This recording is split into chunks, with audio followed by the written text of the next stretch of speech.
There is no such thing as spirit. We are made of matter and nothing more. Physicists and philosophers have often observed that physics is curiously abstract. It describes the structure of reality using a bunch of equations, but it doesn't tell us about the reality. And quantum physics is a kind of idealism. It says that there is a part of the world that we cannot see, but it is real. What did you just do to me? I pushed your astral form out of your physical form. Mungkin bagi kalian, Doctor Strange hanya sebatas film superhero dengan kemampuan sihir, tapi sesungguhnya lebih dalam dari itu. Doctor Strange pada dasarnya bukan film tentang sihir, tapi tentang filsafat. Because it takes us beyond just the science of the Marvel Universe, but also the philosophy of the Marvel Universe. Open your eyes.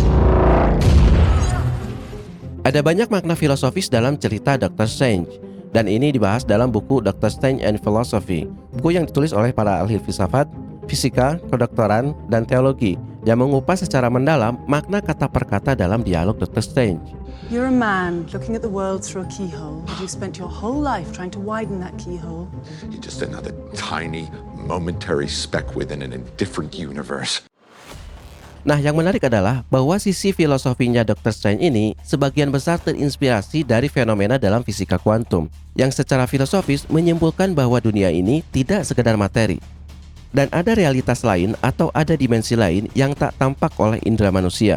Karena itu guys, tonton video ini sampai habis karena ada banyak pelajaran yang bisa kita ambil dari cerita Dr. Strange yang ada hubungannya dengan teori kuantum.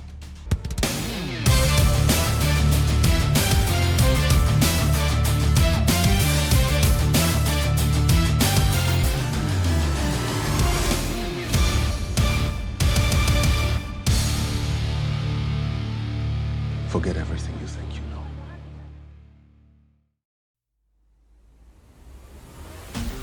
Have either of you guys ever studied quantum physics? See, the rules of the quantum realm aren't like they are up here. Everything is unpredictable. Oke guys, ini adalah part ketiga dari bahasan kita tentang dunia kuantum. Yang belum nonton part 1 dan 2, sebaiknya tonton dulu supaya nyambung dengan kajian kita hari ini. Nah, sebelum kita membahas panjang lebar soal Dr. Strange dan kaitannya dengan dunia kuantum, ada hal penting yang harus kalian catat. Di antara kalian mungkin ada yang tidak suka sains dihubungkan dengan hal-hal mistis, spiritual, atau hal-hal lainnya di luar nalar. Tapi suka tidak suka, hal ini tidak bisa dihindari kalau kita bicara fisika kuantum. Perlu kalian tahu bahwa kalau kita bicara fisika kuantum, selalu ada dua perspektif. Pertama, perspektif sains dan teknologi, dan yang kedua adalah perspektif filsafat. Dalam perspektif sains dan teknologi, fisika kuantum atau mekanika kuantum adalah pencapaian tertinggi umat manusia dalam bidang sains. Kita tidak akan bicara tentang nanoteknologi, artificial intelligence, cryptocurrency, dan NFT kalau teori kuantum tidak pernah ditemukan. Bahkan nantinya akan mewujud dalam bentuk teknologi tersendiri, yaitu teknologi kuantum. Quantum technology. Now you can forget nanotech, forget AI, forget cryptocurrency. Quantum energy is the future. Nah, tapi terlepas dari pencapaian teknologinya, fisika kuantum masih menyimpan misteri yang tidak terjelaskan hingga sekarang. Fenomena-fenomena aneh dalam fisika kuantum seperti superposition dan entanglement yang nanti kita bahas membuat bingung para ilmuwan tentang arti dari fenomena-fenomena ini dalam kehidupan, yang mau tidak mau membawa mereka ke ranah filsafat, bahkan bisa bersinggungan dengan dunia metafisika. You cannot avoid to admit that the way quantum physics describe the world puts it into the context of ancient spirituality. Ya, terlepas dari apakah nanti kalian percaya atau tidak dengan apa yang akan kita bahas, harap catat bahwa konten ini mengambil sumber utama dari dua buku. Pertama, Dr. Strange and Philosophy, buku yang membahas sisi filsafatnya Dr. Strange. Dan yang kedua adalah Tao of Physics. Buku ini cukup kontroversial di kalangan fisikawan karena membahas kesamaan antara fisika modern dengan agama-agama yang ada di timur. Jadi kalau kalian mempertanyakan konten ini, silakan baca dua buku itu supaya tidak gagal paham. Oke guys, cukup basa-basinya, kita mulai kajian kita.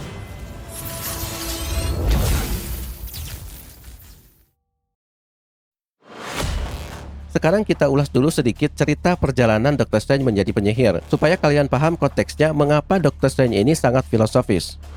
Dr. Strange pada awalnya adalah seorang dokter bedah yang sangat ahli. Saking ahlinya, tidak ada pasien yang tidak bisa disembuhkan olehnya, dan itu membuatnya sombong. Sampai suatu ketika dia mengalami kecelakaan yang membuat jari-jarinya lumpuh. Dr. Strange pun sulit menerima keadaannya karena tangannya itulah yang dibanggakannya sebagai ahli bedah. Hartanya pun habis untuk usaha menyembuhkan tangannya, tapi tidak ada satupun yang sanggup menolongnya.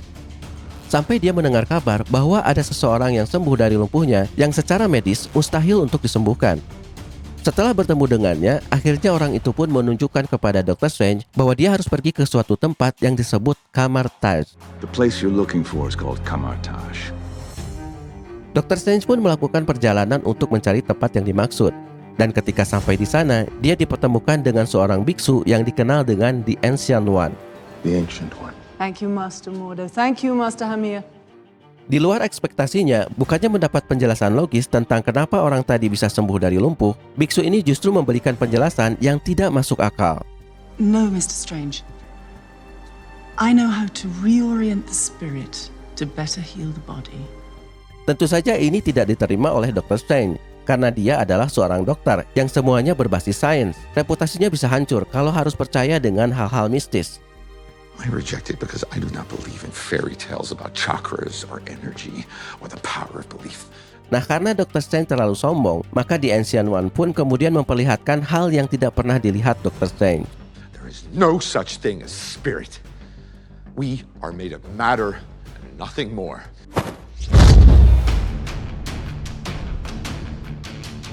Inilah pertama kalinya Dr. Strange bersentuhan dengan alam metafisik.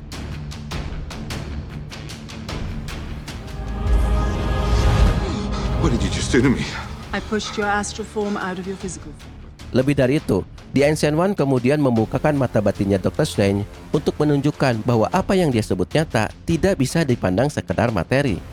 What is real?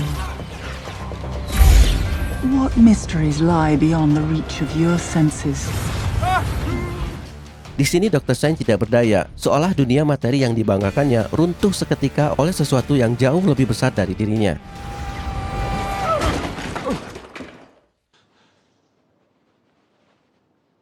Teach me. Dr. Strange pun akhirnya bertobat dan hijrah dari yang tadinya ahli bedah menjadi ahli ibadah. Maksudnya ahli sihir. Oke guys, sebelum kita diskusikan secara mendalam makna filosofis dari cerita Dr. Strange ini dan apa kaitannya dengan teori kuantum, perlu kalian tahu bahwa film Dr. Strange pertama itu disutradarai oleh Scott Derrickson, seorang sutradara yang cukup religius. Semua film-film yang digarap olehnya umumnya bertemakan mistis.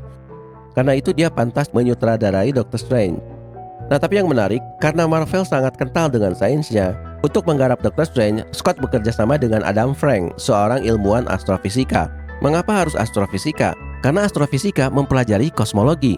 Kosmologi adalah ilmu yang mengkaji semua hal terkait alam semesta. Kosmologi sendiri adalah cabang dari metafisika yang mengkaji tentang realitas, ruang waktu, bahkan mengkaji tentang kesadaran, hubungan antara raga dan jiwa.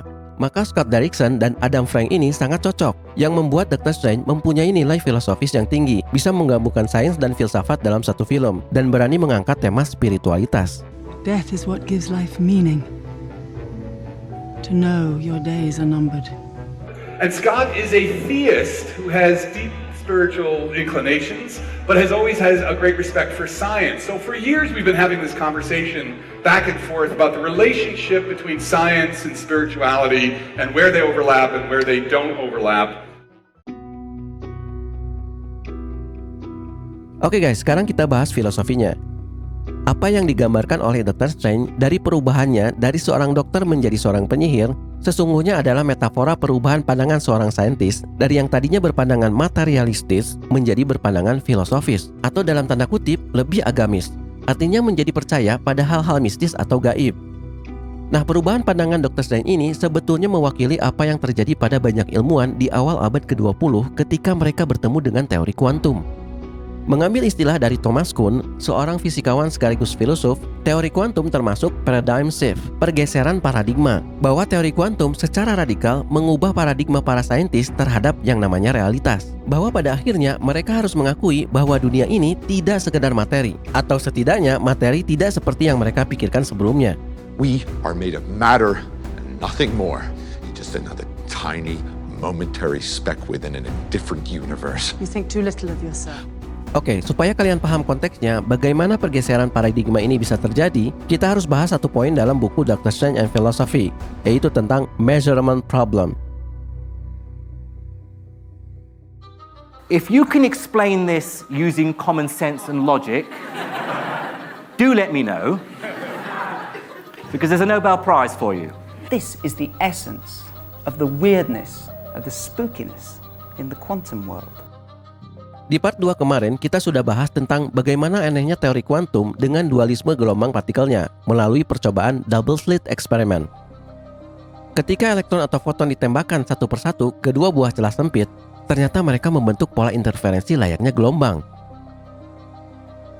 Hal ini dipandang aneh oleh para ilmuwan karena kalaulah partikel-partikel ini dianggap materi biasa, harusnya mereka membentuk dua garis, seperti butiran pasir yang ditiupkan ke dua buah celah. But have a look at this. If we collect up all these blips collected over a time period and have a look at what the pattern is, we see something quite remarkable.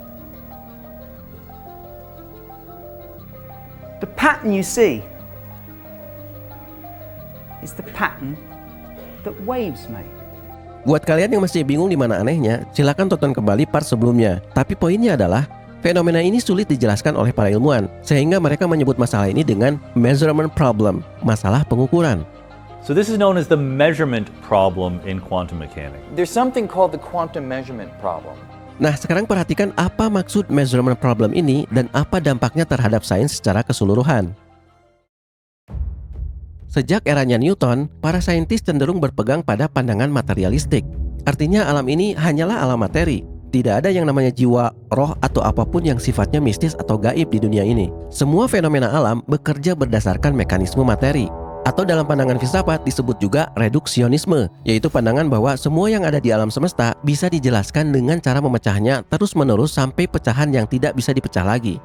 Reductionism is a philosophical position that says everything in the universe can be explained just on the basic structures that exist. Nah, sekarang di sini masalahnya. Dalam fisika, sesuatu bisa disebut materi ketika sebuah objek bisa didefinisikan secara pasti di mana posisinya menggunakan persamaan matematis. Seperti ketika kalian melemparkan sebuah bola.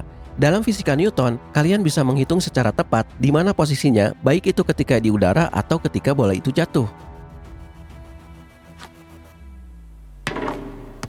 Sayangnya, ternyata ini tidak berlaku bagi partikel subatomik. Percobaan double slit eksperimen yang dilakukan para ilmuwan tadi menunjukkan bahwa partikel-partikel ini mempunyai sifat yang aneh. Mereka memiliki sifat dualisme, yaitu sebagai partikel dan sebagai gelombang. Nah, sekarang perhatikan, yang dimaksud gelombang di sini bukan geraknya yang bergelombang, tapi posisi di mana partikel itu berada menjadi samar atau terdistorsi. Bahkan para ilmuwan terpaksa mengasumsikan bahwa satu partikel bisa ada di banyak tempat sekaligus dalam satu waktu.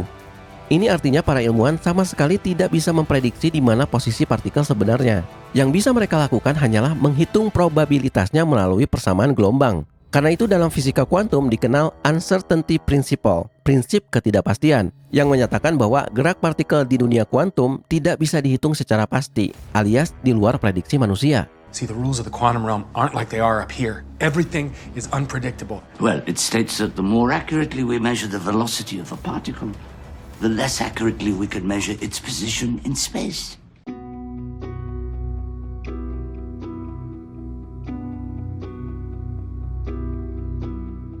Nah, situasi ini semakin rumit ketika para ilmuwan melakukan pengukuran. Pada double slit eksperimen, begitu partikel-partikel dengan sifat gelombang ini diukur atau dideteksi pada layar, maka secara ajaib, partikel yang tadinya samar dan serba tidak pasti berubah menjadi partikel seutuhnya dan muncul di satu lokasi tertentu. Jadi seolah-olah partikel ini eksis sebagai partikel atau eksis sebagai materi hanya ketika kita mengukurnya. Ini alasannya mengapa para ilmuwan menyebutnya measurement problem, masalah pengukuran. How do you go from the fuzzy, hazy reality of quantum probabilities, where things can be in many locations with different likelihoods, to the single definite reality we observe when we do a measurement? We don't know how we go from one to the other. Inilah yang membuat keyakinan seorang materialis terganggu, karena ini artinya materi bukanlah realitas objektif, tapi subjektif. Partikel-partikel ini hadir sebagai materi yang real karena kita mengukurnya. Mengukur dalam konteks sains sama dengan kita melihat dengan mata. Ini artinya measurement problem seakan menunjukkan bahwa materi eksis di mata kita karena kita melihatnya dengan panca indera. Di luar panca indera, realitanya bisa berbeda. Atau bisa jadi ada realitas lain di luar yang bisa kita lihat. Strictly speaking, we shouldn't talk about what the particle, where the particle is at all. We shouldn't talk about a particle at all, except in terms of the measurements that we make on it. As it stands, quantum mechanics doesn't permit us to say anything with confidence about reality beyond what we can measure of it. Di episode yang lalu, kita sudah membahas bahwa problem ini bahkan membuat Einstein dan Niels Bohr berdebat sampai bawa-bawa nama Tuhan.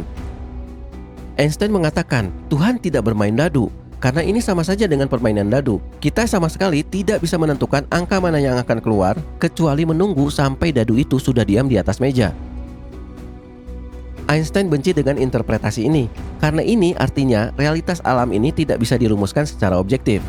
Einstein merasa ada yang hilang dari teori kuantum, tapi dia sendiri tidak tahu apa itu.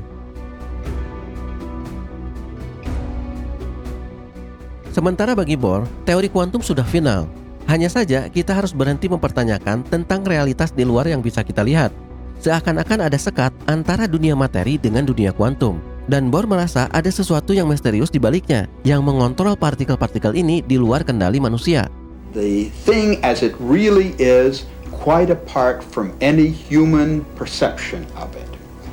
Bohr, like Kant, was very suspicious that one can say anything significant, intelligent, controllable about the thing in itself.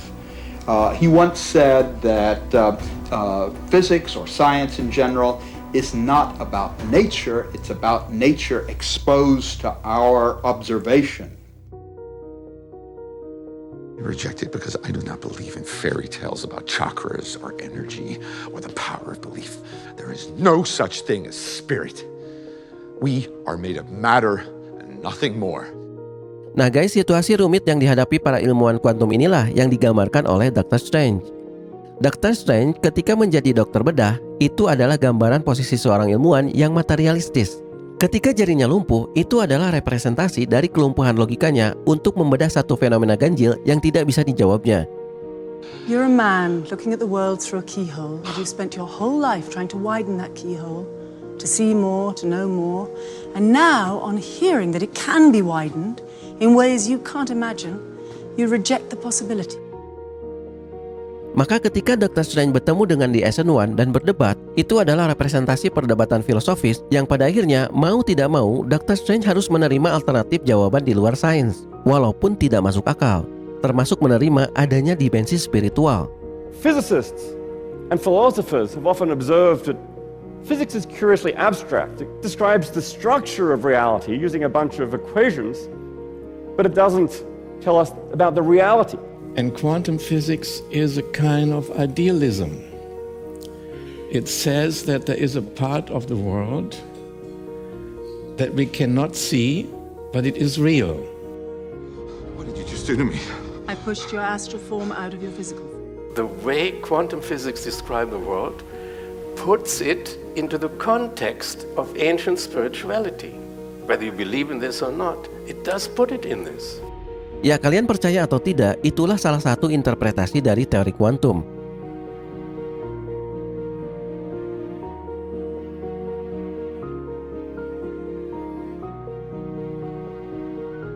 Tentunya tidak semua ilmuwan sepakat dengan interpretasi ini, tapi poinnya adalah fenomena-fenomena dalam fisika kuantum sulit dijelaskan secara logika. Fisika dan matematika pun gagal mendeskripsikannya secara utuh. Itulah kenapa Einstein menolaknya mentah-mentah.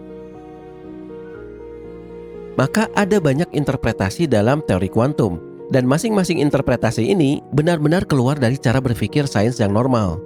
Nah, salah satu interpretasi yang paling menarik perhatian dan cukup absurd adalah many world interpretation, atau yang kita kenal sebagai multiverse. What do you know about the multiverse?